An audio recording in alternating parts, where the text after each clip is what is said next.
Can you see the slide? Not yet.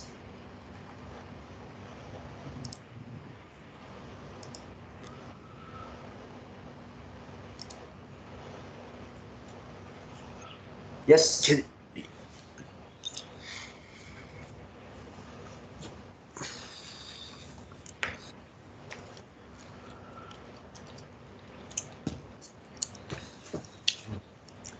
so for the horizontal merger case, me and Prima decided to bring the famous case in Thailand into discussions, which is the case between CP and Tesco Thailand business.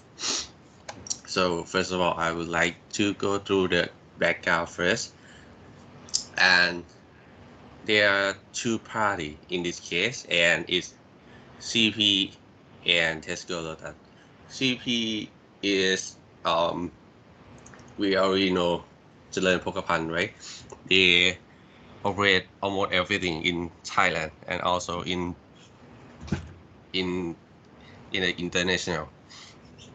And CP formerly operated nearly 12,000 branch of convenience store, which is 7-Eleven and CP Fastmart, and also 34 branch of CR Macro, which is wholesale chains, and Tesco Lotus. Tesco Lotus formerly had 200 branch of retail store, which is the Tesco Lotus, and also the 1600 branch of convenience store, which is Lotus Express. And in 2018, the retail sector in Thailand, you can see that in the pie chart in the slide, the convenience store make up almost 60% of the retail sector in Thailand. And in the same year, the Thailand retail sale value is approximately 155 billion US dollar. So the next point is the market definition given by the Office of Trade Commissioner, Competitive Commission. There are guidelines for assessment of market definition and market share. And in chapter 1, in the guideline, it states that to identify market definition conditions that may restrict competition of products or service in terms of demand substitutability and supply substitutability, and potential competition shall be considered together. And in ruling, OTC state that there were model wholesale retail stores and original wholesale retail store. But in this merger case, OTC only considered modern retail store as a relevant product market. According to guideline, the wholesale and the retail stores are not substitutable. So the relevant product market is modern retail store, which comprise of hypermarket, supermarket, and convenience store. And I will come back to the topic later. I would like to move on to the relevant geographic market first. The OTC assessed that the relevant geographic market is national, which is as wide as Thailand, by using Tesco and CPs and also the other competitor business model. I would say the normal business model in the retail competitor, they will give their sales policy from their headquarters into every branch of them throughout Thailand. So OTC used this point and certify that they're no different in whether to assess the geographic market into national or provincial, because because each brand needs to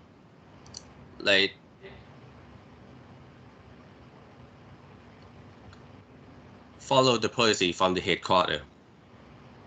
So we know that the urban geographic market is national. And come back to the model retail store. I say that it is comprised of hypermarket, supermarket, and convenience store. But in this merger case, OTC only consider convenience store as a problem because in hypermarket and supermarket, CP doesn't the CP didn't really in the dominant competitor status, but Tesco Lotus were in hypermarket and supermarket. But in convenience store, as in the pie chart before the merger, you can see that the 7-Eleven made up almost 75% of the market share, and Tesco Lotus coming in number 2, make up almost 10% in market share. This is before the merger, and after the merger, CP would become the only dominant player because the other competitor and they are Central and Big would possess less than 10% of market share. And this market division leads to the issue number 1, that whether the merger will constitute as a merger which makes us a monopoly or result in a dominant position in the market will require permission from OTC under Section 51, Paragraph 2. In Section 51, Paragraph 2, they state that if you are going to merge and you are in a dominant position and you're in a dominant position and you are not a monopoly, you need to file to get the approval from OTCC to merge. And in this case,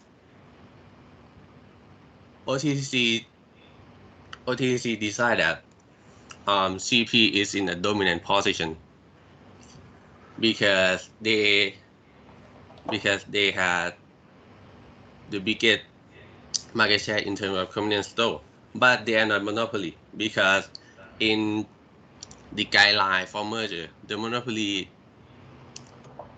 is defined as you need to be a sole player, and by sole player I mean you need to be the only player in the market that can determine the price, and you can control the market by yourself, and you need to be the one player in the market.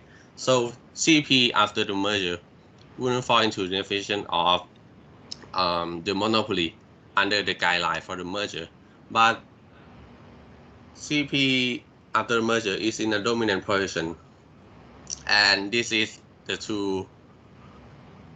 And if you are the dominant player but you are not the monopoly, you are required to file an approval before the merger. So this merger will need the permission from OTCC according to Section 51, Paragraph 2. So in the next issue, I'll let Prim continue. Thank you.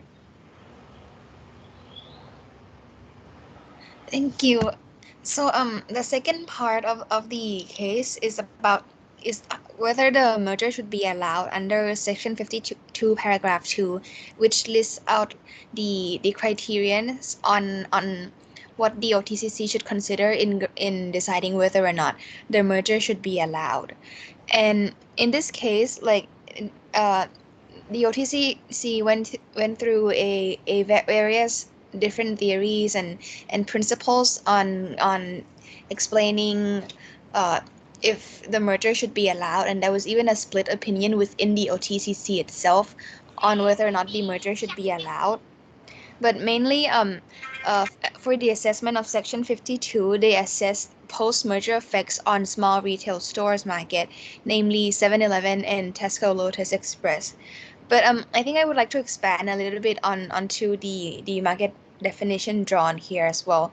As Thanawat has earlier stated that the case was mainly focused on modern retail stores, right? But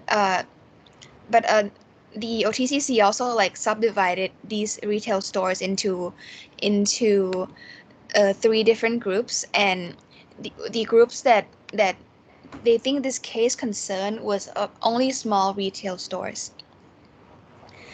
So to consider the post-merger effects under Section 52, it considered market concentration based on the HHI index, the entry and expansion of competitors, non-coordinated effects, coordinated effects, and effects on the economy and consumers.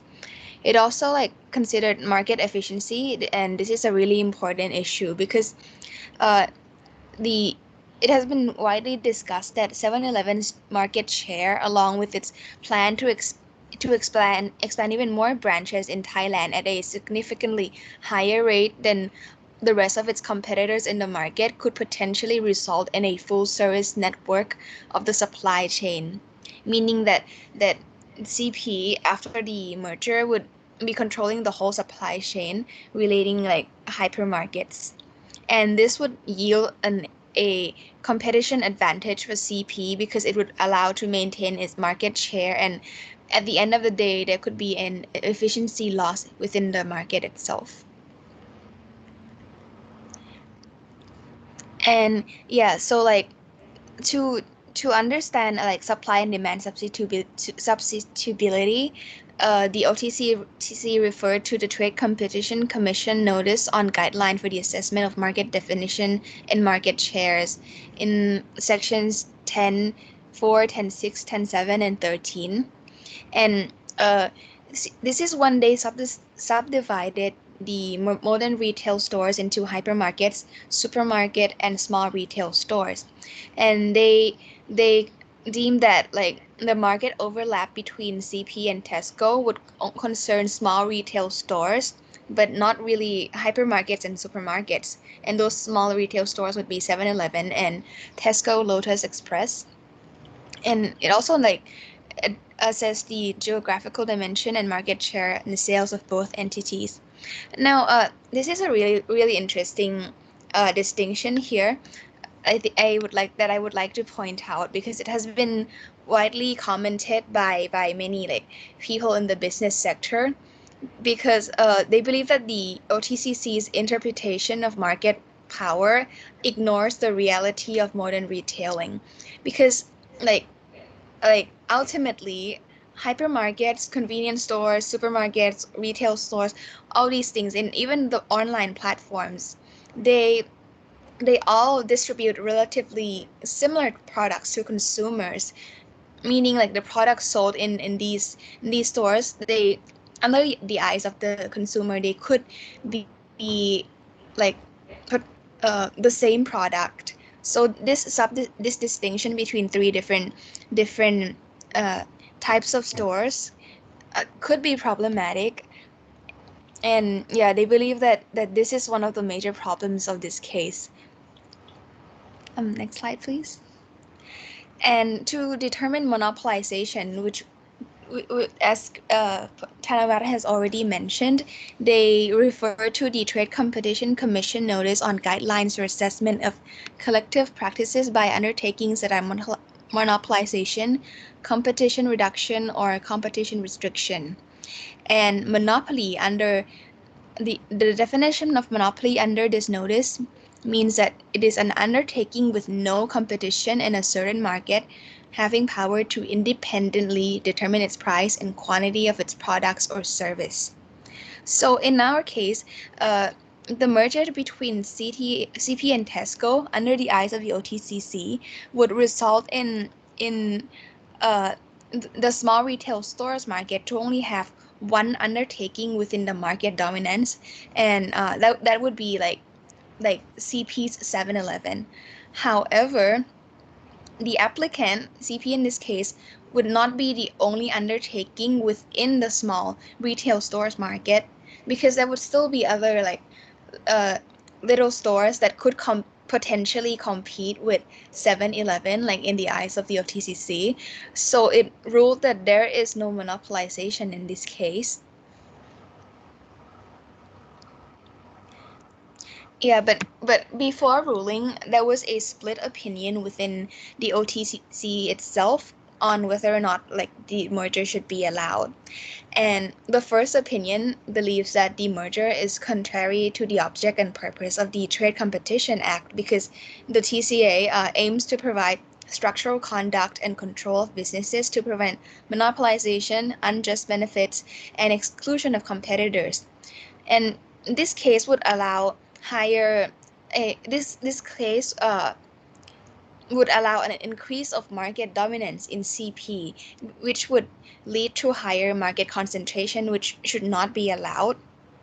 And the first opinion also believes that in worst case scenario, if the merger were to be allowed, then there has to be some commercial conditions set to effectively alleviate the increase in market concentration. So like it is clear that the first opinion disagree with the merger. And the second opinion, which later on was the prevailing opinion in this case, believes that there is business necessity and promotion of business operation resulting from this merger. It also like believes that the merger will not cause severe damage to the economy because there would be no increase in unemployment rate within the retail sector, but rather a growth in manufacturing and retail sectors. And they believe that there is not a lot of restriction upon entry to market to the small retail stores, and that the consumer's main decision factor, which affects competition within the small retail stores market, is focused mainly at price and at location. So, and a really important principle they laid down in this case that has been widely discussed is that the OTCC, according to this second split opinion, ruled that an increase in dominance is not equivalent to monopolization. And because of this, the second opinion believes that the merger should be allowed. So, yeah, that at the end of the day, like the merger was allowed because the merger will not result in monopoly and is supported by a justifiable business rationale. So the granting of merger was allowed, but however, in line with the first split opinions comments, there were also conditions set out for the merger, and these conditions include the applicant, CP in this case, and its affiliated companies may not conduct business operations with other undertakings in the retail and wholesale consumer goods for 3 years. The product sales from SME and OTOP in 7-Eleven and Tesco Lotus must also be increased for 10%. This would concern like product sourcing of these companies. And I think this second condition here was intended to like help promote the operation of small businesses.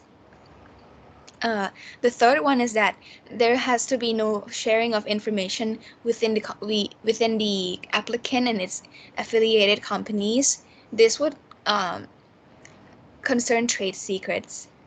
And the fourth one is that the agreements made between distributors and all forms of Tesco stores prior to the merger should be maintained for 2 years. Fifthly, 7-Eleven and Tesco stores must report its compliance of the conditions for no less than 3 years, and the applicant and the affiliated companies must also publicize its code of conduct.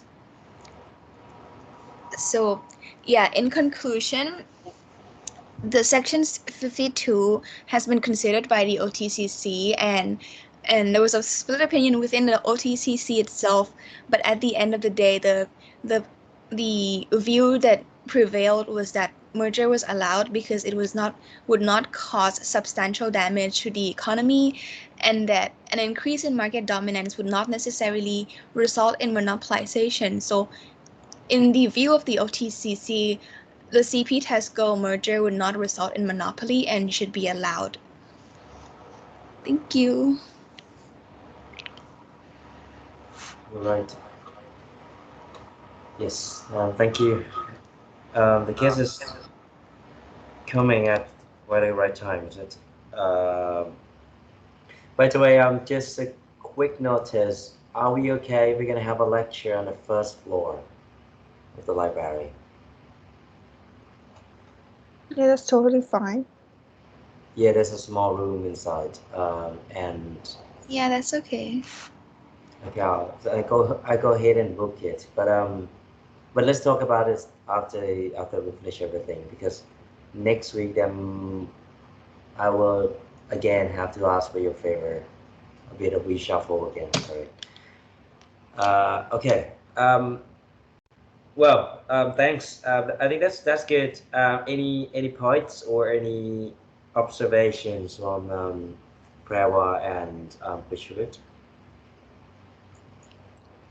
Yeah, I think that the OTCC seems quite fixated on the concept of monopolization, but didn't mention much on the merger will give CP a dominant position in the market. So I don't know why they didn't mention it. Yeah. I mean, from the presentation, there was no dominant position, right? Well, definitely you have to cross out the possibility of being a monopoly first, and that is something quite easy. Well, what do you think, Prima and Chinawat? Why? Or is this not true? Did they talk about it at all in the verdict? They had like they did like a pretty long explanation on market dominance, and they sort of like separated market dominance from monopolization.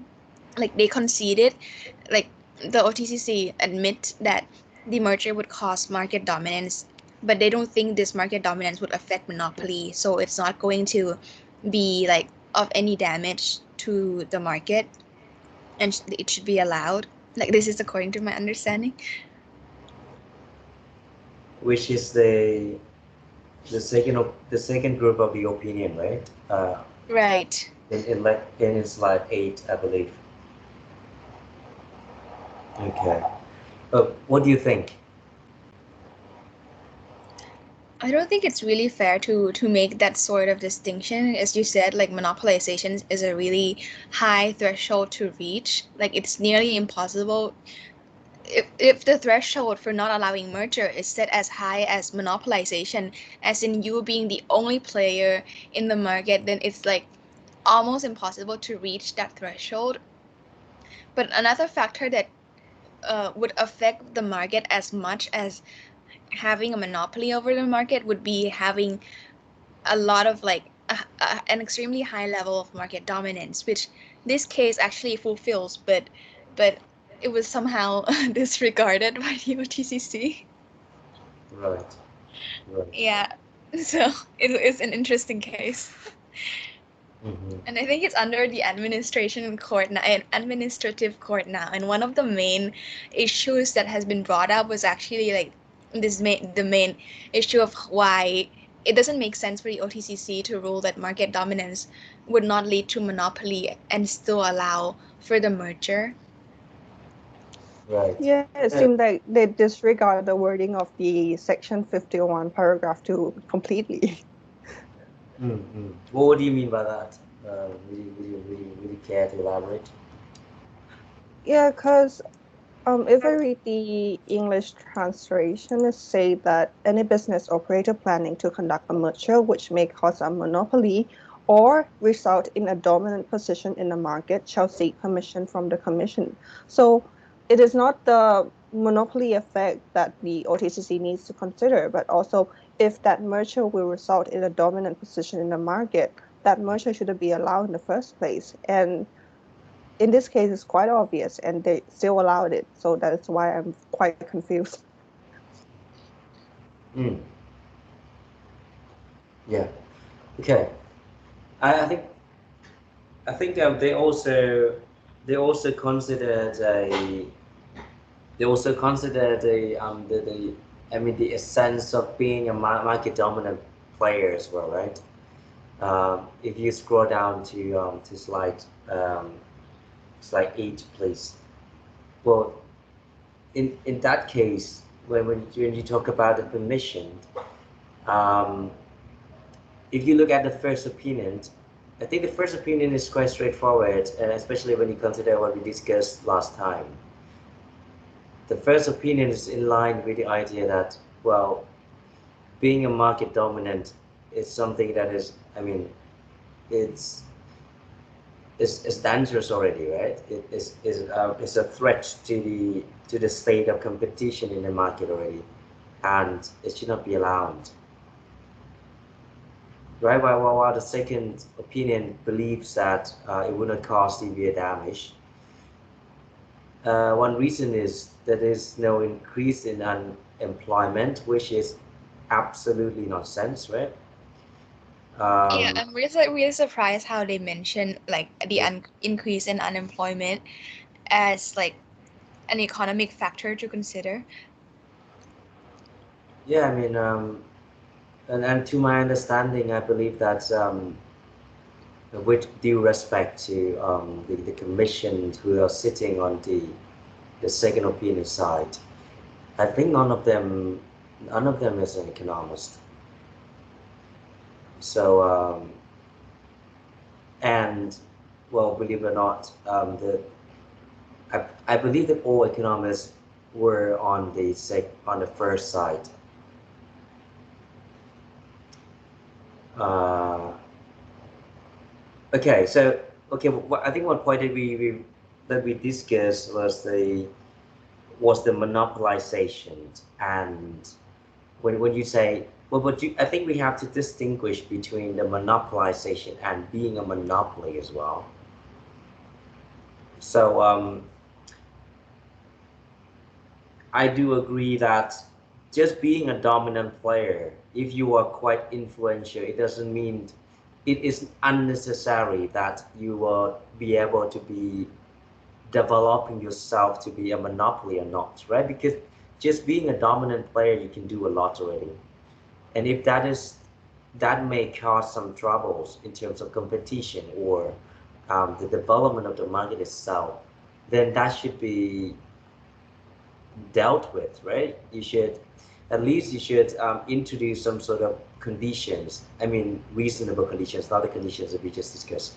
But well, we talk about conditions afterwards. But just by being a dominant player, that is a problem in itself. And on top of it, if you say that, okay, there's a potential that this dominant player could develop itself to be a monopoly, and if you define that as a process of monopolization, well, that is like probably the greater evil, right? Probably the greater evil, but it doesn't mean that it's the pure only evil. So I sort of doubt, because if you look at the first opinion, I feel that they say that, okay, one possibility is if you allow this dominant player to exist, this dominant player could develop itself to become a monopoly in the future. And that is why it says that you probably have to stop this in order to prevent monopolization. But I doubt that they meant that being a monopoly is the only one concerned. Right? I sort of, I mean, from my understanding when I read the case, it was that, yeah, I mean, just being a dominant player, you can do a lot already, right? You can basically unfairly treat your competitors as well. You can exercise your market power to a certain extent, right? And monopolization is a bonus, right? That you eventually may develop into a monopoly. But that's my understanding.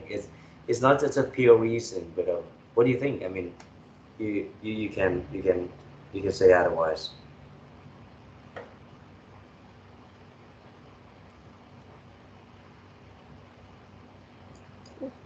Well, I personally don't agree with the decision in this case, so I agree with your point because, I mean, yeah, by being a dominant player, you already have so much power in your hand, and the whole purpose of the Trade Competition Act is to prevent the less lessen competition in the market. So, yeah. Right. But I want to. we're going to talk about market definition anyway, but I want to point, is that the word, um, exact words from the decision? I couldn't remember. The merger will not cause severe damage to the economy. It's an excerpt from the decision. Yeah, it's my translation of the decision. So like it's not might not be that accurate, but they said like ผลเสียหายอย่างร้ายแรงต่อเศรษฐกิจ Right. Yeah. Okay. Yeah, I mean that is something that's been written in the section, right? That you have to take into account the impact on the economy. Um, and I know this is something of like well, a subjective decision as well, because it depends on which ruler you design in order to measure, right? So it depends on the measurement that you pick. And unemployment is definitely, I mean, it just doesn't make sense. But what about the argument that, because if you look about merger, right? If you look at merger, um, one paradigm believes that you should not intervene. You shouldn't intervene in the market process, because when they merge and well, they would grow, but that is good. But so you should not really stop this process, or intervene in the process by saying that you can't do that. But do you think it makes sense in this case that what if we try to support the latter opinion? Do you think it makes sense that you wait and you believe that the efficiency gains, right? Because what we learned last time was essentially weigh between efficiency gains and the impact on competition. What if you have to defend CP? What if you have to defend CP and your basically your mission is to try to justify that efficiency gains outweighs competition, right? And then if you look at one bit here, it says that the market entry, right? The minimal restriction upon entry to small retail stores market. And if I will have to make a further case, I will say that one support evidence, it well could be that there's no regulation,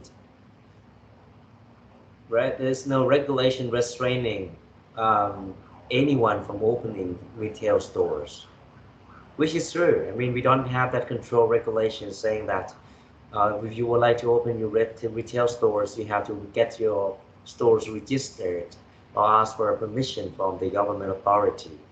That is true, but that is the regulatory condition, right? But we also have this economic and business conditions as well. So what do you think if you are representing CP? Do you think you can make it more convincing? You can also refer back to the market definition bit as well, because that is starting of the story.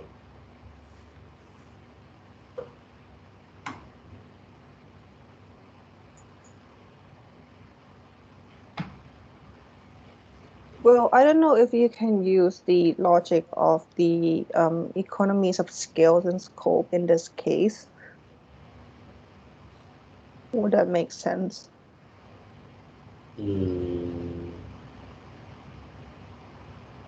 So let's think about the very definition of it, right?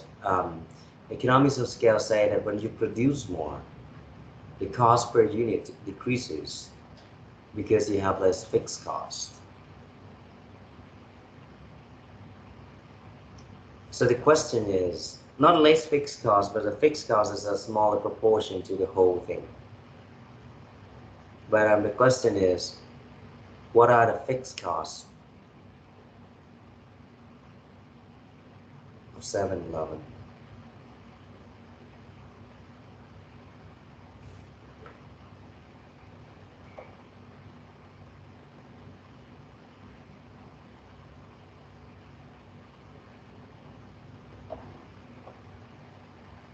Because when production here, you can think about it as opening a new store, right? Yeah. Yeah. If you open it, you pay some money. You have to incur some costs from opening a new store. But what are the costs that you don't have to incur when you open a new store? I can't think of anything.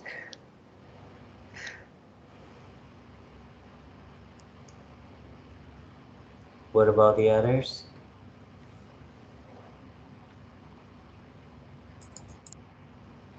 Because that is probably a classic argument, right? You want to get larger because you want to, well, you there are two main possibilities, right? One thing is that this is more efficient in the sense that this is, well, your production is, you get a scale and the cost per unit decreases.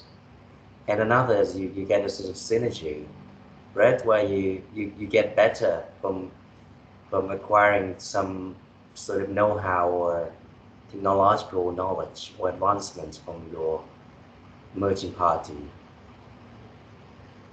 But could you come up with any of those in this context?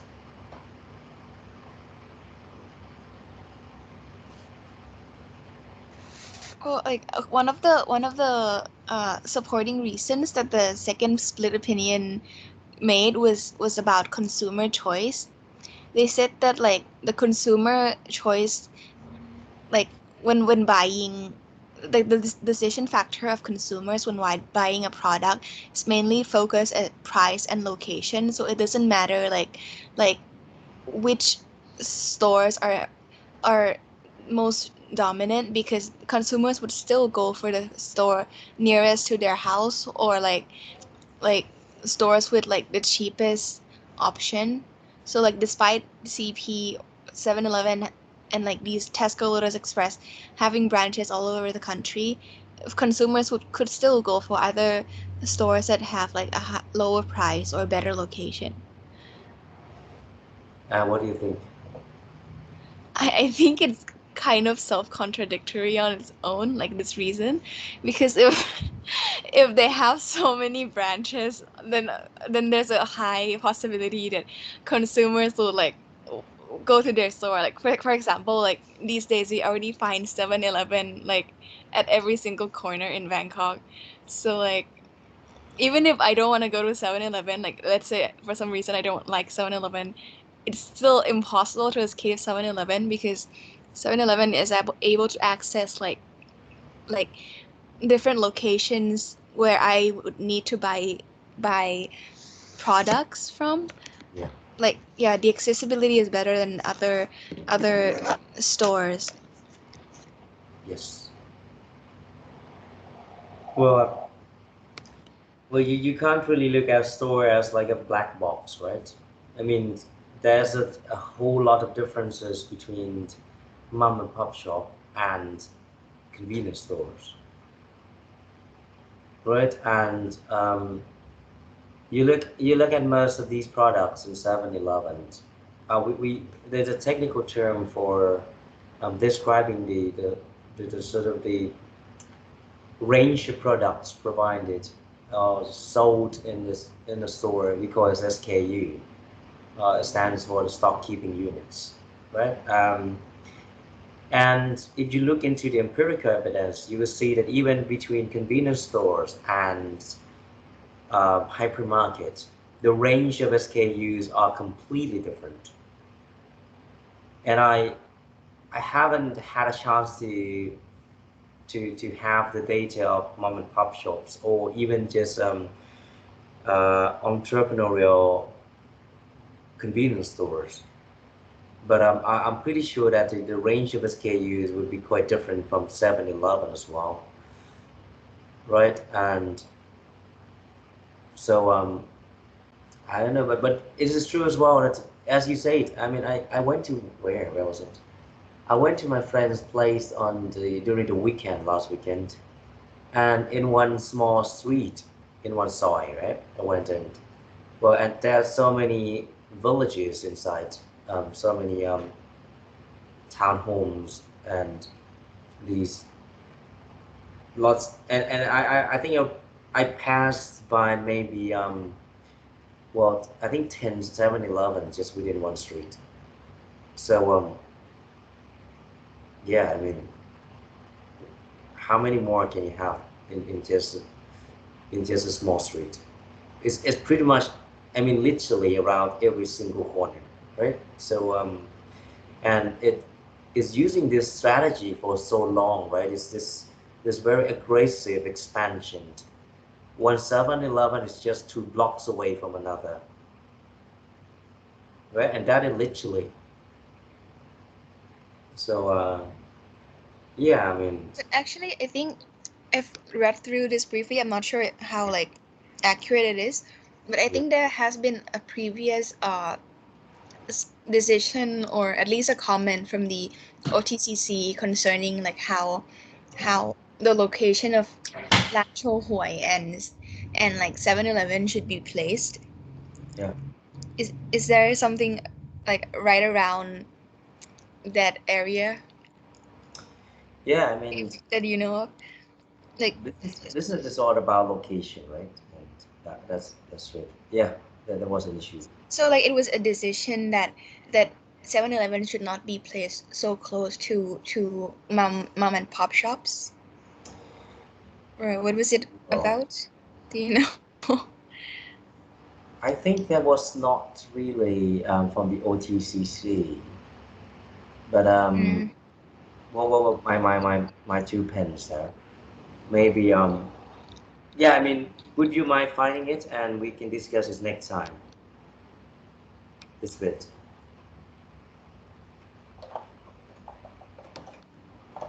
Sure.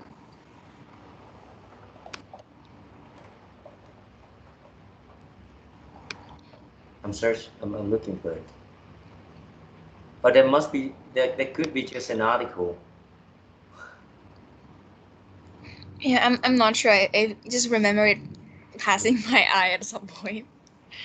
Yeah, because I cannot think of any. Could be relating to a franchise, but I'm not sure. Right, right. But that is an important factor, right? The locations. If you, because there are so many economic models and empirical evidence, like you imagine there's an economic model called a hoteling model. It says that along the road, if and but in this example is like you have this fuel stations, right? The question is whether if you are an owner of fuel station, where would you place your fuel station? So if you put it on either end of the road, the problem is that if someone put it somewhere next to you, then it would get most of the consumers because someone would drive past by and just stop there first, right? So you would have an incentive that you would move a bit inwards, like towards the center. And your competitor, once you have moved toward the center, could you follow me? Okay, not. Let me share the screen.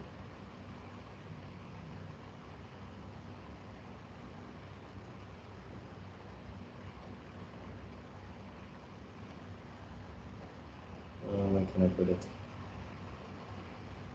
Can I put it here? Yes. So say that you are on a road, right? And there's a rules that, well, when consumer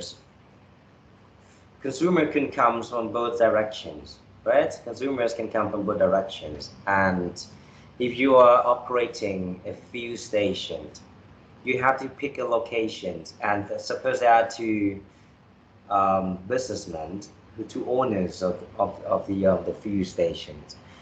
The question is, if you suppose if you a fuel station A and you pick your location here. What do you think if I'm B, where's the base place that I should place my fuel station? Because the rule of the game is that consumer will stop by the fuel station that is closest to them.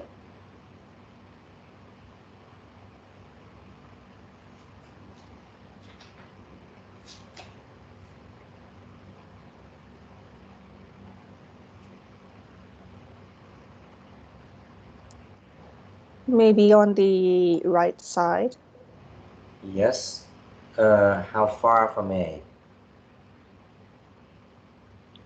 Like around the tip of the arrow. So like we can get the customers who come from the other side Here. first. Okay. Okay. So basically, if you design to be here, then consumer will just essentially go to the one that is nearest to them, right? So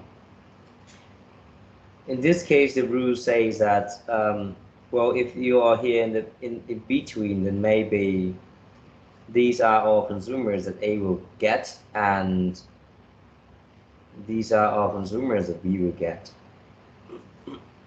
Right? Because let's say this is halfway between A and B. But the question is, if you know that A will, if you are B, could you do better?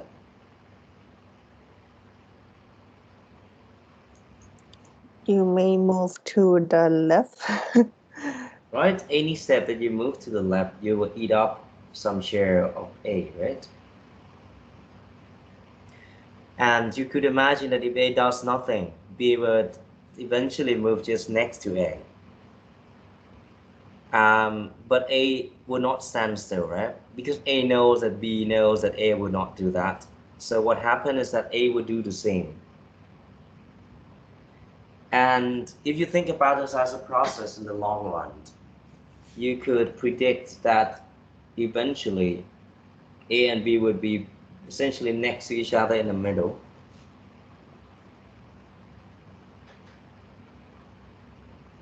Right? And well, this is actually has been used a lot in this is an economic model that represents the case where, well, if you go on along the well, the highway or um, any countryside road, you will see that this predicts pretty accurately the pattern of fuel stations, because they usually they are situated, especially in the huge well, highway. You would expect that there will be like a cluster of fuel stations, right? And then there will be none. And so this, what another implication of it is, in a more abstract way, is that eventually, well, I think it's as useful, but maybe I raised the wrong example for this case. But if you look at the case of CP, right? The way that the CP does is essentially, if you have a mom and pop shop here,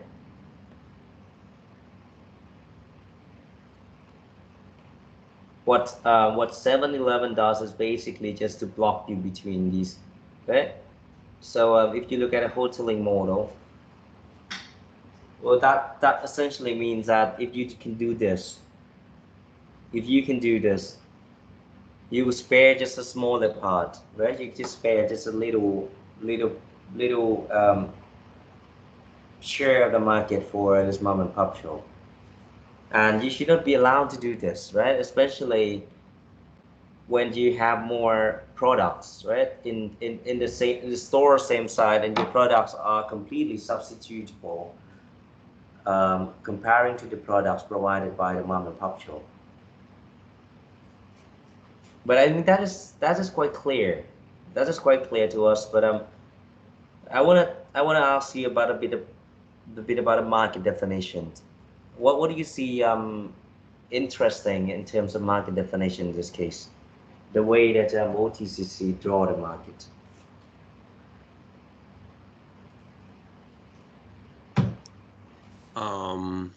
From my perspective, I think I don't agree with the OTC ruling that they they say that the wholesale and retail store are not substitutable, because in some province like Suphanburi, there are one wholesale which is Macro and one Tesco Lotus, like in a long time ago, like maybe like 10 years ago. And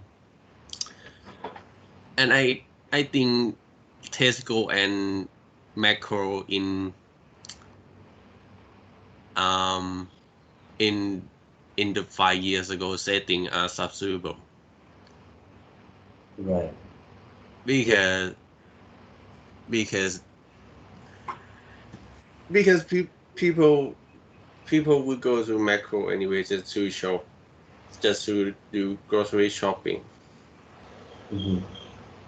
Uh, and I think the same setting are occurring these days too, but I I don't know where, but somewhere I think. But I still think that they are substitutable, but I don't know if they changed already. Right. Yeah, I see your point. I see your point. It's this is something debatable and very context specific, right? If you think about, well, first, for example, in the US, where if you would like to go to Costco or these wholesale store, you really, really have to plan ahead that, okay, tomorrow I will go to Costco, because you need to drive for some certain distance in order to get there. And well, the range of SKUs and also the kind of products that you purchase from these Costco's and wholesale stores are roughly quite different from the products that you buy on the day-to-day basis at these convenience stores, right? So, and there are so many factors contributing to this as well. The locations, right? And the, well, kind of promotion that would you would your wholesale store, you aim at something in bulk, and if you buy it in pieces, some places, I mean, just don't allow you to. But and also, I think the more important thing is the consumer's behavior, right? If this is in the culture that you know that you won't go to the you will go to the retail stores to buy one set of SKUs or products, and usually you go to the wholesale stores to buy another set, or even different kind of consumers go to these two kinds of stores. And this is really, really empirically different, right? It depends on, well, Thai market, and as you said, in some provinces or in some particular locations, people don't see any differences between wholesale and retail stores, or even the wholesale and retail store, they are operating differently across different, well, locations as well. What do you think? I mean, um, and another point that we didn't talk about, the thing that we talk about, okay, 7-Eleven is that essentially in every single corner and is everywhere. That fact doesn't matter in this case, because they say that the relevant geographic market is the national level, right? It's national. And the whole reason that it says national is simply because you have a single price policy. What do you think?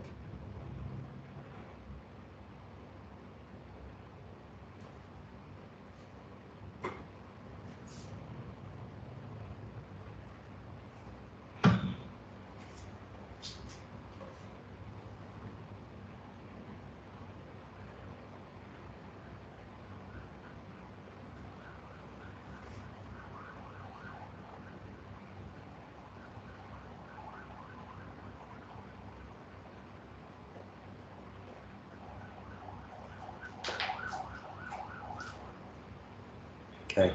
Well, I don't think the single price policy should be the main consideration here, because despite not having any single price policy, it's not Mhm. like they could set the price like too different from other stores, because the products sold in these convenience stores or hypermarket or supermarkets, are perceived by consumers as the same type of products regardless of the location they're being distributed at.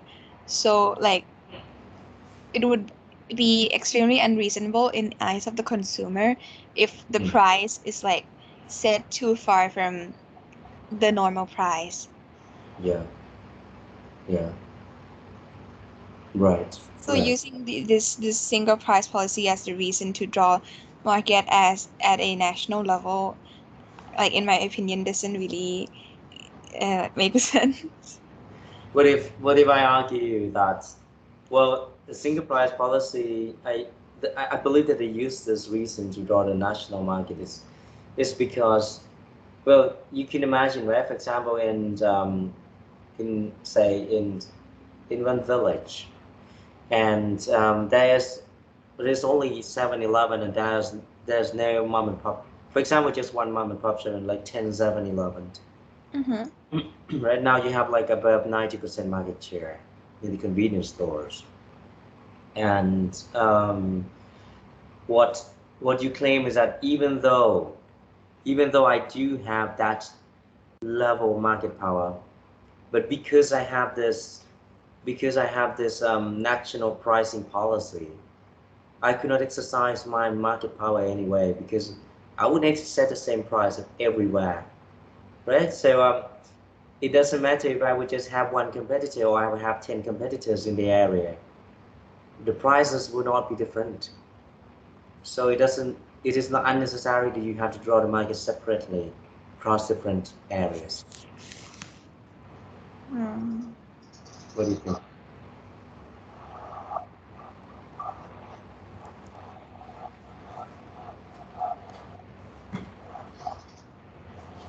Yeah, well, it does make sense, but I still think like waiting between this policy or like the the geographic market they're trying to draw, like waiting this with the fact that like 7-Elevens would be in every single communities, and it's still like hard to balance.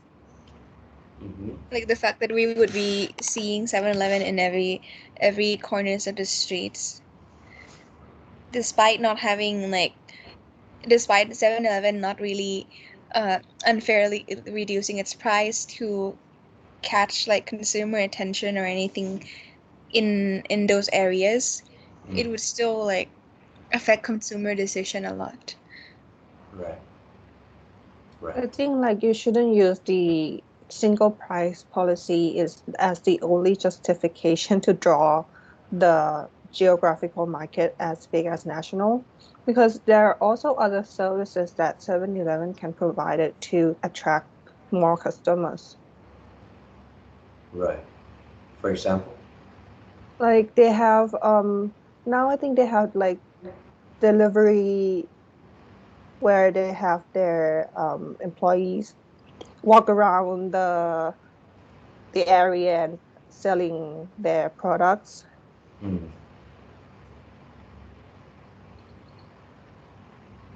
Yeah.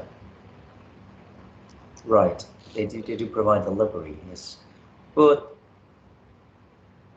I mean, yeah, I mean, if you would need to argue against this, I mean, definitely if you are 7-Eleven or if you are representing CP, this is an ideal case, right? You want to draw the market to be as broad as possible, and that benefits only you. But if you need to argue against it, then as you said, I mean, just having a national pricing policy should not be sufficient to justify that you are talking about national market at the moment. And one reason is simply because if you do not if you do not really separate market into small pieces, and the problem is that the devil is usually in the details, right? You can think about firms that keep opening more and more branches, and once you do that one by one, eventually you cover the whole country, right? So you can't you can't really say that this is pretty much the national level, and simply because of price. And one reason, definitely, as you said, price is not just the only one thing that you go competing against your competitors.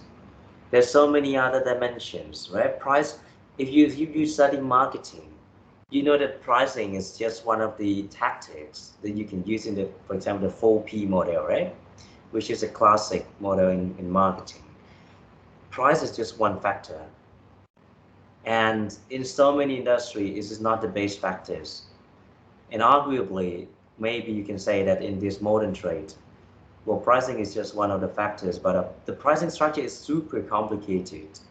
There's the different kinds of discounts, this different kind of promotion, this different kind of membership, right? And that you can use them in disguise. This is not just the net price that you set, but the pricing structure of these things are super complicated, right? So I think that's interesting.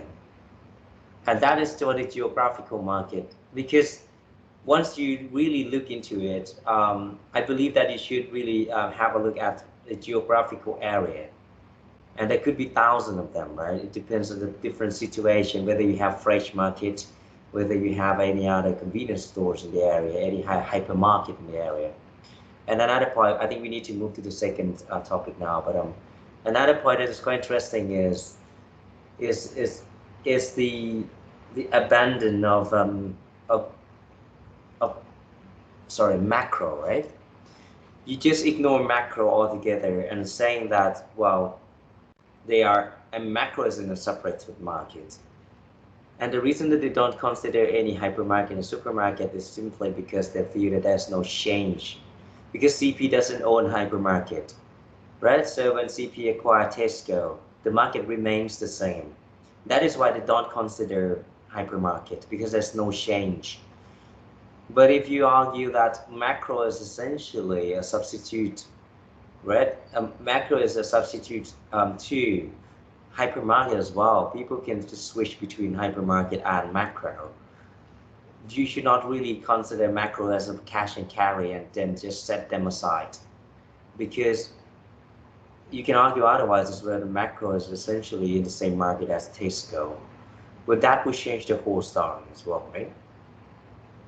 So that's one thing that we need to talk about as well. Yeah, but I think we covered quite a lot, and let's come back to conditions later. I mean, probably after we finish, but I think that the whole questions for this whole set of conditions is simply that wouldn't make any difference, right? It doesn't help anything, right? If you keep, even if you're strictly doing, I mean, suppose that suppose the CP is so on it and keep their words and keep and really, I mean, stick to these conditions in the next 3 years. Would it make any difference? Would it allow other competitors to compete? So now, what do you want to say something? I think no, it won't change anything. Like in the second, like product sale from SNE and all top in 7-Eleven and takeovers must be increased no less than 10% per year for 3 years. But after 2 years, but even let's focus on just 3 years. How could you be sure that the SME or top product are not supported by Jalan Pokapan group, right? My example is like chicken. Let's say chicken. Jalan Pokapan has a program that they use their own livestock food and other essential tools to grow. Sorry for if I choose the wrong word. To grow their own livestock. I mean, since and I think if this is I think this needs to be considered too, because how could you be sure that the product sale from SNE and OTOP in 7 does not also come from เจริญพงษ์พันธ์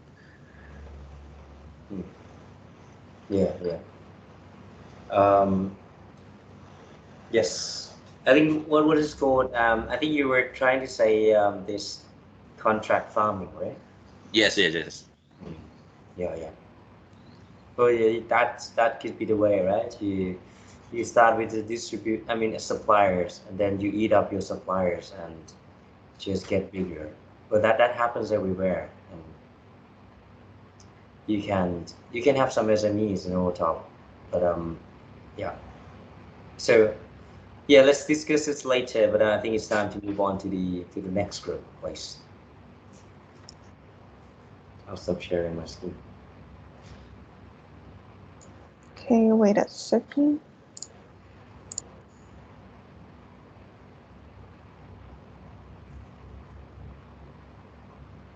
But I feel good. I mean, at least I think all of you could jump into the law firm and start pursuing these competition cases. Right?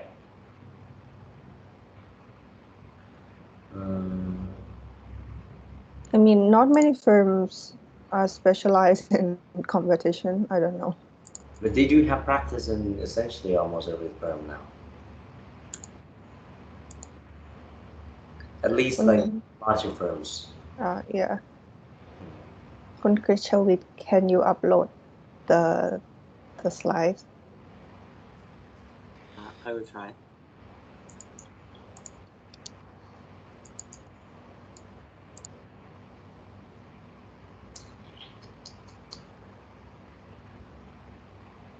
Or can I share screen instead?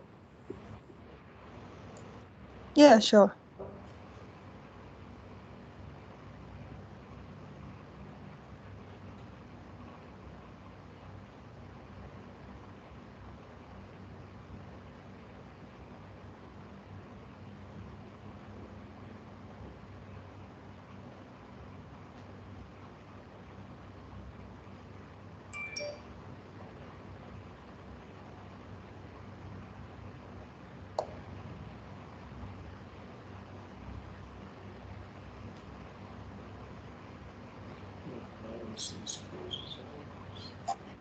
Thank you.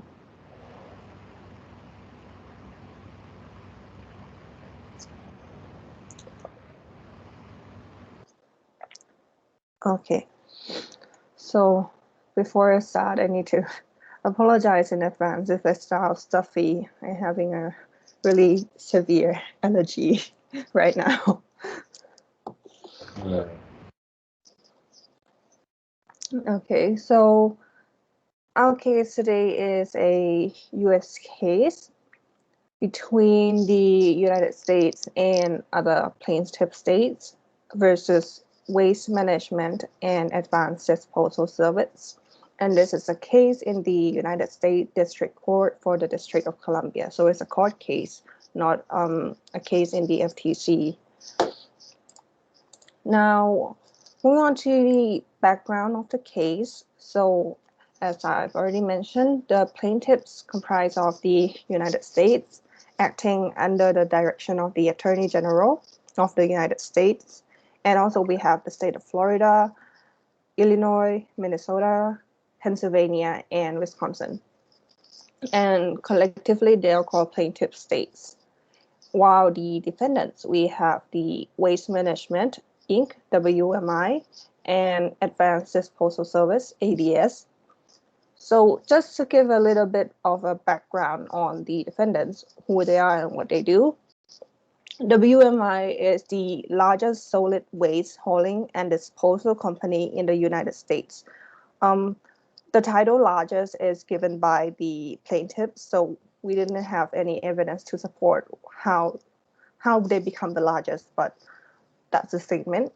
And WMI provides waste collection, recycling, and disposal services, and it operates it in every state across the US. And for 2019, WMI reported revenues is approximately 15.5 billion US dollars. And now to ADS is defined as the fourth largest solid waste hauling and disposal company in the United States. So the business model is quite the same as WMI. So and the service provided is the same as WMI. So it provides waste collection, recycling, and disposal services. So it is likely a competitor in the same market. It is then operated in across the United States. It operates in 16 states, primarily in the Midwest, Mid-Atlantic, and Southeast regions of the US. And its revenues for 2019 is approximately 1.6 billion, so a lot lesser than WMI. And the problem in this case arises from the fact that in 14 April 2019, WMI agreed to acquire all of the outstanding common stocks of ADS for approximately 4.9 billion US dollars before reducing it to a revised purchase price of approximately 4.6 billion US dollars in June 2020. And then in October 2020, the plaintiffs filed a civil antitrust complaint asking the District Court of the District of Columbia to prohibit WMI from acquiring ADS. And together with the complaint that is filed, the plaintiffs also file a proposed final judgment and also an asset preservation stipulation and order. And the procedural in this case is quite interesting because the defendants also consent to the entry of the proposed final judgment of the plaintiffs, which is, I think, is according to the Antitrust Penalties and Procedure Act. So I think it is a special case, which is not the case where you file a lawsuit and then you have to fight in court and then you did get a verdict, but instead you file a complaint together with a proposed judgment, and then if the defendants agree to the proposed final judgment, then the case will be settled, so the defendants can prevent itself from being exposed in court settings. And the plaintiff's concern is mainly the potential that WMI proposed acquisition of its competitors, ADS, will combine the largest and fourth largest solid waste management companies in the United States, because it shows that WMI and ADS compete aggressively against each other to provide waste collection and waste disposal service in over 50 local markets in 10 states in the eastern half of the United States. So in each of these 50 local markets, WMI and ADS are either the only two or two of only a few significant providers of small container commercial waste collection and municipal solid waste disposal, which I will further elaborate the market definition in the next slide.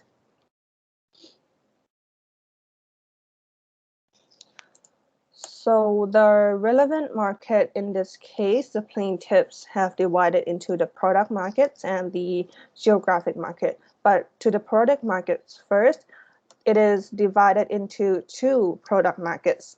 The first one is the small container commercial waste collection. And it is a very narrow definition of a market because it is not only waste collection, but it's small container commercial waste collection. So to elaborate more on the waste collection firms, usually they collect municipal solid waste from residential, commercial, and industrial establishments and transport the waste to the disposal site. So only the collection process is considered as the product market here. And the small container commercial waste collection is deemed to be distinct from the collection of other types of waste, such as residential and roll-off waste. So roll-off waste is the waste that you put the waste in a very big truck, and then when you arrive at the disposal site, the truck just lifted and the waste just rolled off the truck. So just to give a picture. And the plaintiffs argue that the small container waste collection is So it's distinct from other types of waste collection, and therefore it means that other types of waste collection are not substitutes for the small container commercial waste collection. And sorry if I jumped a bit, but the small container commercial waste collection is typically is like collecting the municipal solid waste from commercial and industrial accounts, usually in the small containers, and transport them to a disposal site. So the typical small container commercial waste collection includes office and apartment buildings and retail establishments such as stores and restaurants. And that is the first relevant product market that the plaintiffs have identified. And then the other product markets is the disposal of the waste. So they separate the collection and the disposal. The disposal is the municipal solid waste disposal. And the fact that they include the disposal as a relevant product market is because some waste collection firms are vertically integrated and operate their own disposal facilities. That includes WMI and ADS. And usually they would prefer to dispose the waste at their own disposal facilities. And depending on the market, some waste collection firms may sell a portion of their disposal capacity to customers in need of access to a disposal facility as well. And just to give you a picture of what municipal solid waste is, it is a solid, how should I say it? So it is a waste that is,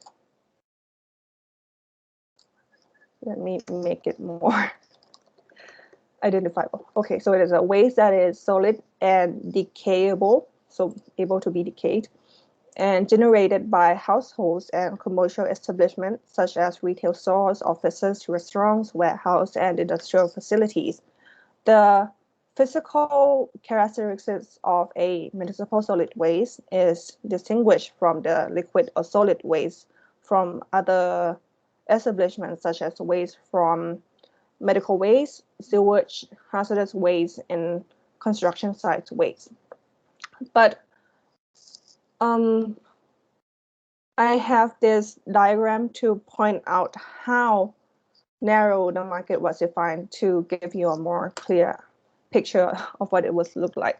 So for the small container commercial waste collection in the green circle, you will see the waste collection business as a whole, and then you will have so many types of waste, such as hazardous waste, medical waste, and other type of waste. And then in this case, we are focusing on the municipal solid waste, so waste from households and businesses and commercial establishments. And then it is also defined into commercial waste, so waste and road-off waste and residential waste. And in the commercial waste category, it is already defined to the small container commercial waste collection. So you can see that it is a really, really small defined market. And then in the blue circle is the relevant product market of municipal solid waste disposal. It's quite a bit bigger than the waste collection side, but still it is divided into different type of wastes. And then the municipal solid waste disposal is the market that is drawn. So it is not defined into landfills, incinerator, and transfer stations, but instead it defines the disposal market as a whole municipal solid waste disposal. I don't know if it is understandable, but yeah, that's quite the picture. So you can see that it is quite smaller. The plaintiffs could have defined the market as solid waste collection or solid waste disposal, or even as waste collection or waste disposal, which is the bigger market definition. But however, in order to assess the effect of the acquisition, the plaintiffs narrowed the product market only to the small container commercial waste collection and municipal solid waste disposal. And now to the relevant geographic markets. So since the product market, next slide, please. Thank you. So since the relevant product market is divided into two categories, the geographic market is also divided, depends on the type of the product that you have. But one interesting factor that I would like to point out is that the geographic market is divided into small local markets across the United States. And you can see that in the table on the right-hand side of the column, you will see that the number of the significant competitors in each of these local markets are very few, either 2 or 3 competitors. And this is only an excerpt from the whole table that was provided by the plaintiffs. But from all the tables provided, the number of the significant competitors, there is no more than 3 significant competitors in each local market. So you can see that when the market is defined very narrowly, the effect of the acquisition will be much bigger with these narrower dividing of the market. And now we'll move on to the issue.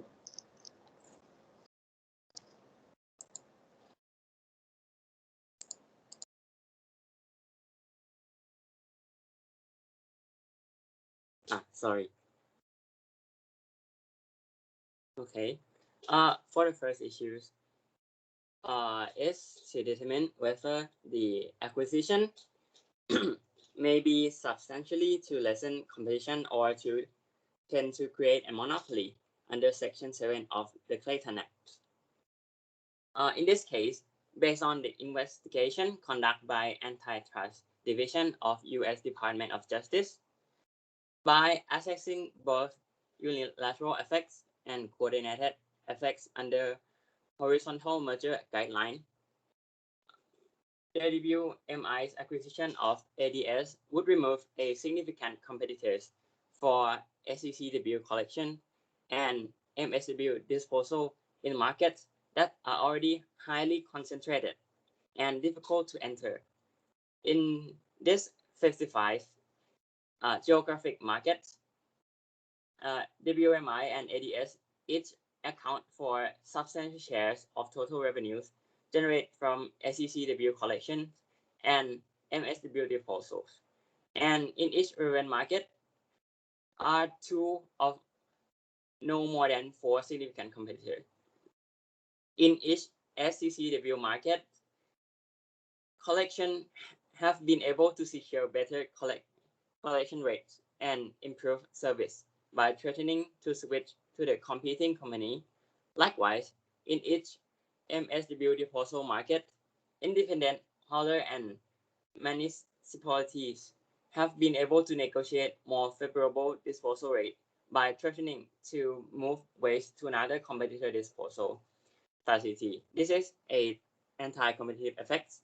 And according to horizontal merger guideline, the agencies considered reasonably available of reliable evidence bearing on whether entry will be satisfied. That for the entry, there are mainly three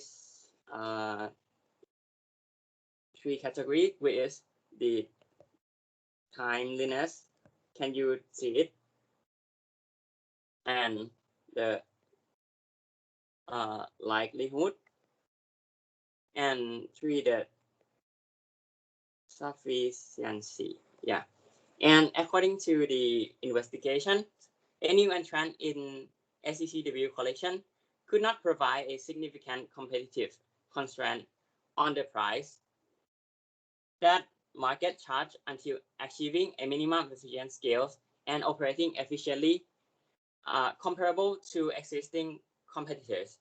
And in a geographic market, however, can prevent a new entrant from winning a large enough base of customers by selectively lower price and entering into longer term of contract with collection customers. And a new entrant in NSW disposal would need to obtain a permit to construct a disposal facility or to expand an existing one. And this process is costly and time-consuming, typically taking many years. Entry by constructing and permitting a new MSW disposal facility would be costly and time-consuming and unlikely to prevent market from significantly raising price for MSW disposal in each of the disposal market following the acquisitions. Therefore, in each urban market, the resulting increase in concentration, loss of competition, and the unlikeliness of significant entry or the expansion would likely result in a higher price, lower quality, and a level of service, and reduced choice of SCCW collection and MSW disposal customers.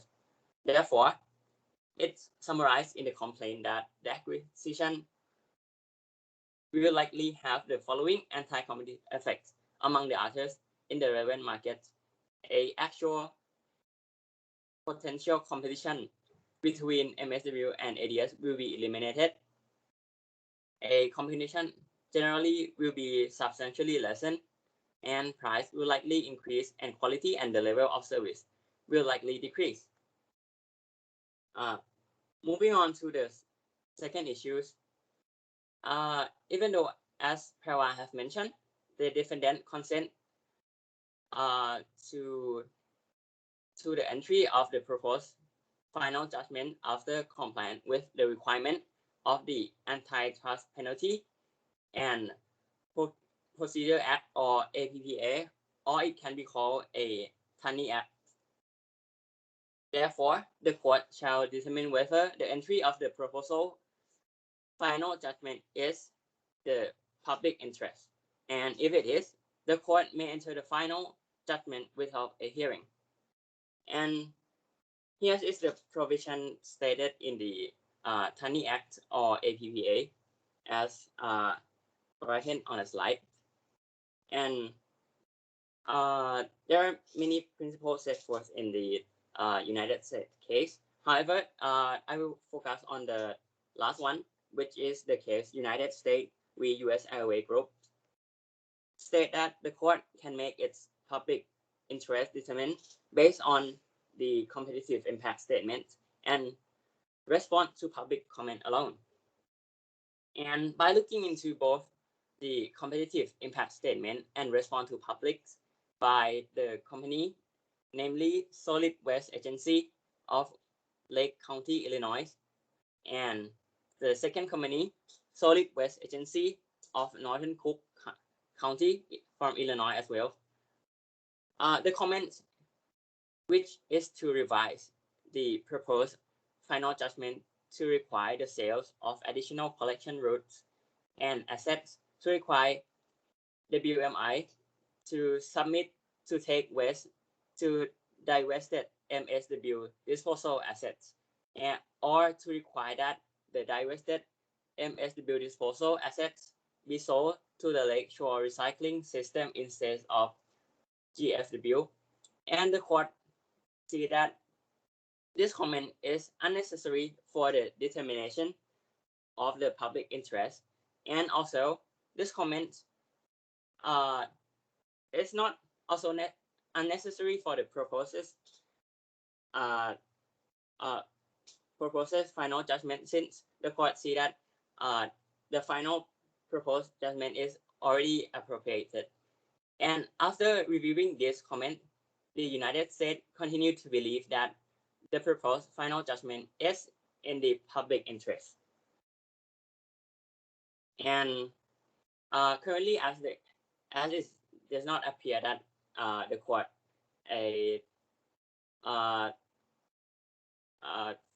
in the case by the final judgment, so this is the proposed final judgment. And given that the court continued to believe that the proposed final judgment provide a effective and appropriate remedies for the antitrust violation alleged in the complaint, and is therefore in the public interest, the proposed final judgment is designed to preserve a competition in each of the affected geographic market that were alleged in the complaint. And this requires in the proposed final judgment that the WMI and ADS divest a total of 15 landfills, 37 transfer stations, 29 hauling locations, and over 200 waste and recycling collection routes, together with related auxiliary assets. The required divestiture, together with other requirements of the proposed final judgment, will address the anti-competitive effects of the acquisition in SCCW collection or MSW disposal service in the area alleged in the complaint. And the divestiture of this asset to an independent, economically viable acquirer will ensure the customers of this service in the geographic markets alleged in the complaint will continue to receive the benefits of competition that otherwise would be lost as a result of transaction. And also, the proposed final judgment, along with the asset preservation stimulation, require the defendant to preserve the divestiture asset so that the acquirer can continue to operate it in a normal manners. And this, I think this is like the end of the presentation.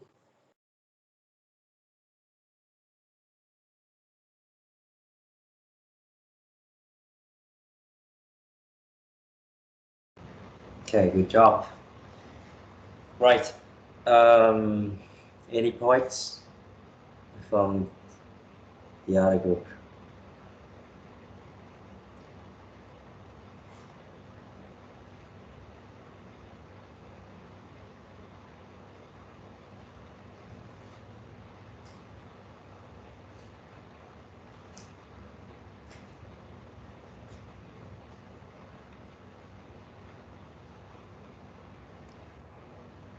Oh, I think this case is not as controversial as the CP Lotus case, but it has some interesting point, especially in how the market definition was drawn.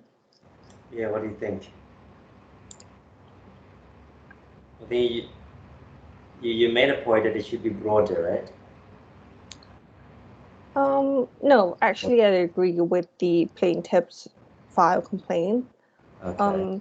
Because they not only look into the product market, but also into the geographical market where they divide it into like so many local markets. And in that local markets, we can see that there's very few players in these industries. Yeah. Yes. Yes. This actually how the CP case should look like. You essentially you can have like 1,000 markets in that case. Yeah.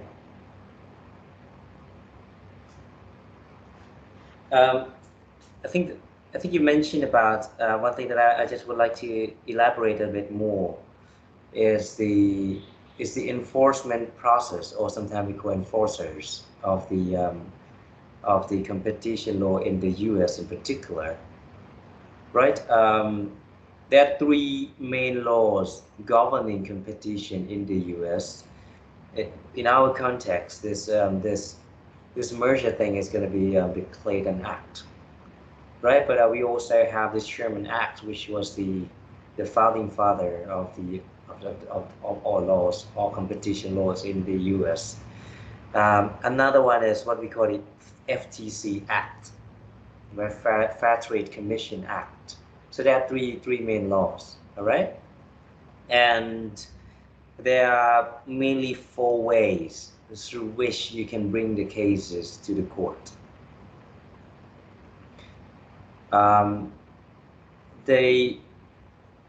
well, the government bodies, there are two government bodies that are working mainly on these competition things.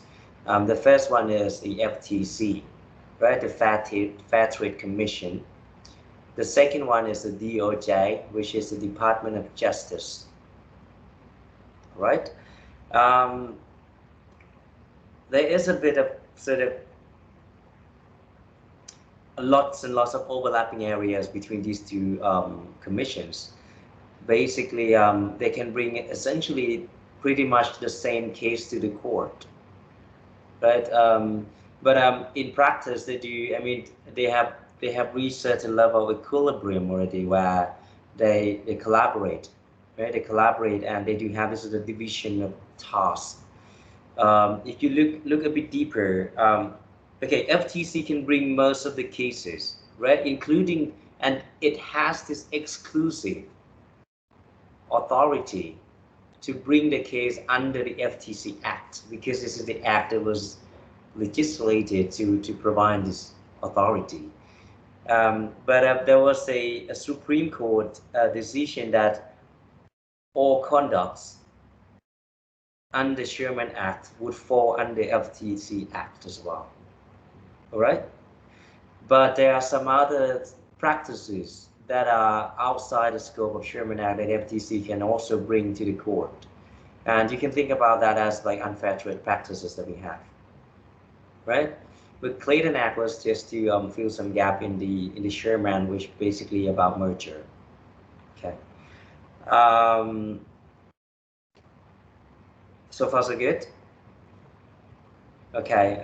These are two bodies, right? Two entities, FTC and DOJ, and they sort of work as a team. I'll come back and focus on what the DOJ has an exclusive right, but FTC has an exclusive right in, not right, but authority in bringing the case under the FTC Act, right? But there are also two channels as well. The first one is the state. The state itself can also bring the case to the court, right? In our case, we can see that in the list of the plaintiff that these states are, are also co-plaintiff. But we also have a private, right? A private entity could also bring the case to the court as well. So there are mainly four channels, right? The FTC, the DOJ, the state itself, and the private, right? The private entity can bring the cases to the court to make a decision. Well, essentially, private and states have basically no limitation in terms of the types of case, but most of them have to be civil, and that is intuitive, right? Because they are, they should bring the case on that are related directly to their interests. But the only one entity that has the power to bring the case that has a criminal offense is the DOJ. FTC cannot bring the case that has criminal offenses to the court, right? Okay, so DOJ has its exclusive authority to bring the criminal cases to the court. And well, they do have this sort of internal agreement, so not really agreement, but the way that they sort of divide different kinds of tasks. For example, DOJ would be responsible for some particular industries, like banking industry, telecommunication industry, I think airlines as well. But so many industries, DOJ would work exclusively, and partly because in these industries, there are more likelihood that there might be some criminal offenses as well. So that is sort of more efficient because they have this exclusive authority to bring the criminal cases to the court, right? So yeah, so that's the whole structure. Right, to recap again, four entities. Private can bring the case freely, right? States and FTC and DOJ. Okay, and there are three main laws. Sherman Act, which is like a founding stone. The FTC Act, which essentially have Sherman Act and something else, but it's exclusively used by the FTC, right? And the last one is the Clayton Act, which is governing mainly mergers, all right? And okay, so that's essentially something that I want to point out. Okay, let's come back to this case. Oh, just an interesting point. Do you know why Pennsylvania is not called state, but it's called Commonwealth?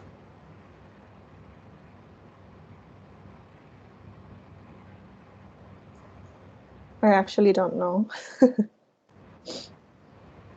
But it's a historical facts. They're just, I believe, just if I could recall, Kentucky is one of those, Massachusetts and Pennsylvania. They are called officially Commonwealth, simply because they were the latter bits that joined the United States. They were once the Commonwealth of the I mean the empire of the British Commonwealth, and they were called these Commonwealths by name, but legally they are equivalent to states, right? But there are just, I think, 4 or 5 states that are still using Commonwealth in front of that name instead of the state. Okay, but that have nothing to do with the case. All right, product market. I think it's interesting. I don't know the detail, but in most cases, when you draw the product markets, you would consider the relevant market only those that, I mean, pretty much have this overlapping area between these two firms, right? So there might be more possible market, I mean, especially the product market. I really love your diagram. That's a really you did it really well. You can look at waste collection, waste disposal, and I believe that they probably operate in more than these smaller markets, but overlapping areas are just these 2 areas, right? Do I understand correctly? Yes, that's basically like the general understanding. Yeah, so small containers. But if you look deeper, probably they are not. It makes sense that you would split them into different product markets, because smaller players, I think, if you look into the process of these different kinds of waste collection and also waste disposal, I believe that, for example, hazardous waste and medical waste, they would have their own technicalities, right? Quite unique technicalities where there might be a lot of, I mean, they do have their own dedicated players who are operating in that practice. And so it makes sense because you have different set of consumers and you have different set of competitors. So maybe it makes sense already to split this hazardous waste and medical waste. But even a granular level of like a municipal solid waste collection, the small container probably has its own process as well. For example, if you think of like some countries, and I think the US is quite serious about it, but I think Japan is quite a good example when it comes to waste management, right? If you live in Japan, like a bottle of milk, a carton milk, it's just like a cap. You have to put it in one bin, right? And the bottle itself in one bin, and the label in another bin, right? So that depends on the nature of law as well. And I think that makes sense because the recycle system and the waste management system, well, the process on these different elements of bottles are completely different, right? And if you have to set up your waste management company and you are not that big, maybe you have to start somewhere, right? You then start to deal with the level first. If you have your own dedicated machine for that, definitely you won't be able to compete with the firms that are dealing with the cap or the lid, right? So I think that's sensible. And Yeah. yeah, Oh, please go sorry. ahead. No. Yes. So, the plaintiff's reasoning was that if you look at the waste collection side, the residential waste collection and the commercial waste collection, they even have a different ways of operating. So commercial waste, you will have quite a bigger container, while the residential waste, you have to go door by door and like have people handed the garbage itself. So it's totally a different nature. So that's why I think they separated it. Yeah, yeah. It's super interesting. I mean, I had a friend of mine who is Thai as well, and he was so keen to come back and start a business in waste management. But I mean, I think it's been almost a decade since he came back, and now he's like, I think he's running his pants company, which has absolutely nothing to do with the waste management. But the moral of the story is it's really difficult to start doing anything with this waste management here in Thailand because it's so fussy.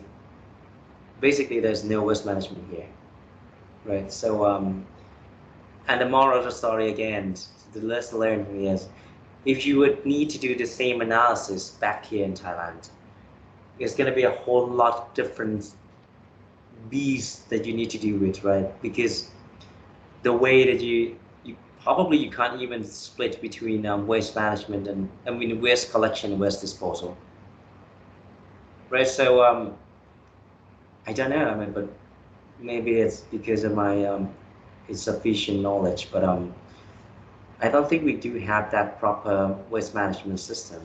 So but this is evil on its own. But what I meant is that when you need to do this, to analyze this product markets, this is really context specific, right? You really have to look into the context, and probably this case is really good to learn and for academic purpose, or probably as a sort of conceptual reference. But when it comes to reality, maybe this is something that you have to be on the ground and really start from that, right?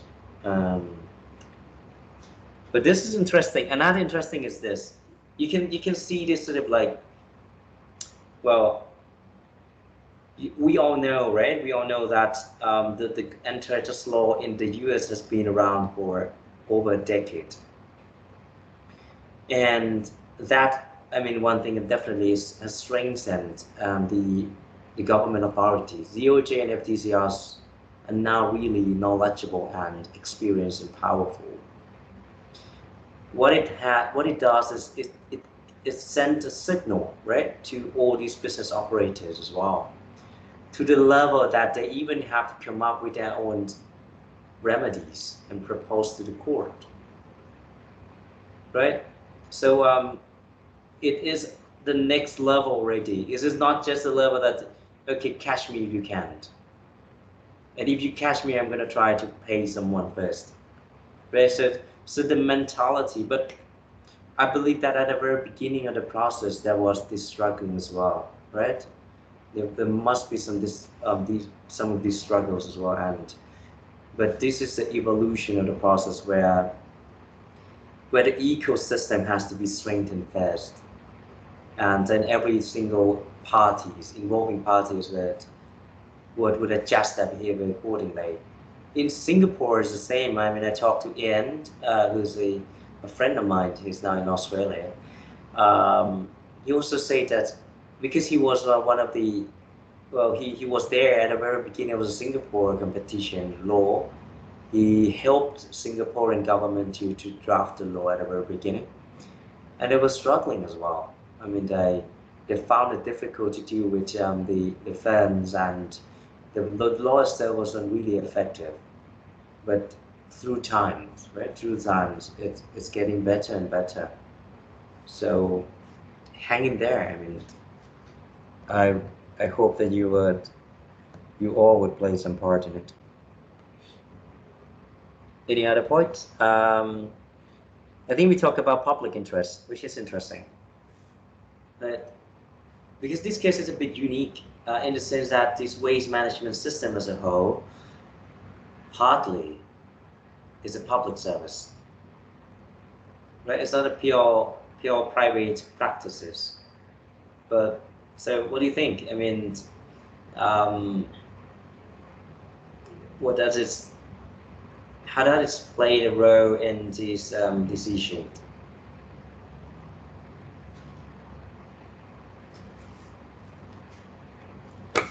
I think the fact that it is a public service makes the enforcement more inclined to prevent this acquisition from happening, because the customer is basically like the community across the United States, and it affects each household. Like the prices you pay for the waste management system is quite a big deal, I think.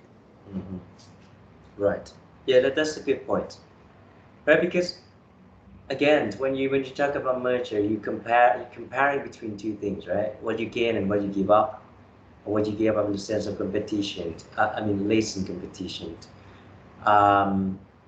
What you give up now is not just because it's a public service on its own, and the impact on this competition will be, I mean, relatively more substantial. Right, but at the same time, if you look at the gains, because it's a public service by nature, and if you can argue that this will increase some sort of like efficiency, or essentially efficiency, right? Then you can also claim that it will benefit the society even more, because my survey directly impacts the pretty much the functionality of the public. Right, so that would, I mean, being a public service provider would essentially impact us. And this reminds me of this thing, because, well, I don't think they have this there's a regulator who is I mean, this regulator for this section of this waste management, but this is so related. For example, I talked to a commission in the energy sector once, and what they said is that, well, we don't have to control competition, right? Especially when we know that because you talk about this like charges and fees, what we can do is you could control the price, right? For the waste management, I don't have to I can let them have a monopoly, right? Monopoly power, but because I'm a government, I can control this sort of waste fees that you need to pay monthly or yearly. You cannot set the price above this level. But my question is, if you have to pursue the case, now you have been studying competition law for a while, what do you think? You think it's why do we have to bother this competition or have so many players? Why don't we just control the price?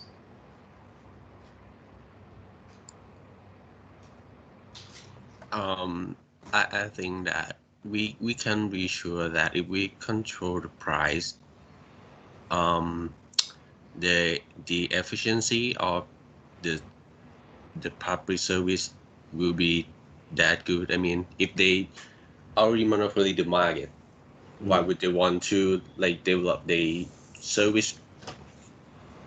We can guarantee the efficiency of the service if we let them just monopoly, because there's no competition at all. Yep, that's a good point. You can control the price, but competition has so many faces, right? And pricing is just one of the faces. And again, I mean, the next question is, how do you know what's the right price? Right? You don't even know their cost structure. And for example, if there is competition, right? They would try to be as efficient as they can. They would push the cost down, and maybe the price would be able to go down as well, let alone qualities and other characteristics. But if you set the price, say 10, but in fact, if they compete, it could go down to 9 to 8 to 7 or even lower. What I would do if I'm controlled by price and monopoly, what I would do is I just hit 10 all the time, right? So I would raise for the maximum possible, and I don't care the fact that I could actually set the price even lower than that. And as an authority, how would you know that 10 is the right level? Right. So there's so many failures in the process of controlling the price. That is why we tend to prefer competition, because that's how the market works, and you just facilitate the market to work at its base, but you don't be the market is your own, right? Because you don't have that much information. But we don't know. I mean, in the next few decades, where the data are everywhere, you might be able to govern the economy on your own, and the centralized system would resume, but not now, or not in the near future.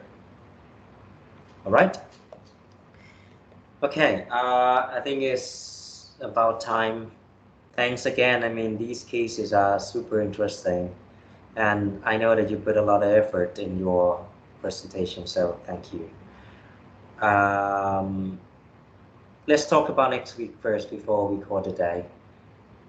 I would again have to apologize, because I'll need to go to the OTCC in the morning on Friday.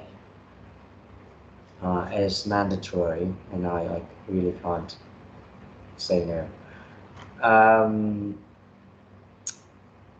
When do you want to make a mega class?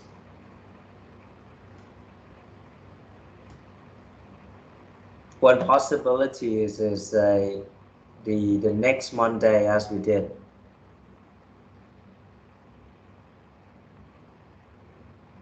It's gonna be Monday the 5th.